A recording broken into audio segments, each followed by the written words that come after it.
Hello and welcome to Zimstake Media.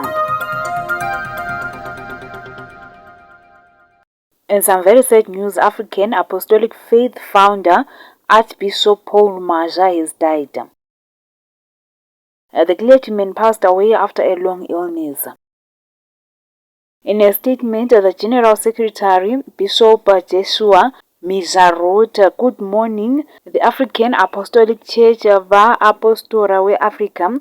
I regret to inform you that our Archbishop Paul Maja of Africa, our church leader, has passed away.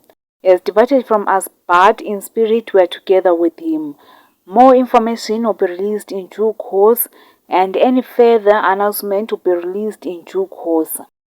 Maja died at the age of 107. May his soul rest in peace. For more stories, please do like and subscribe.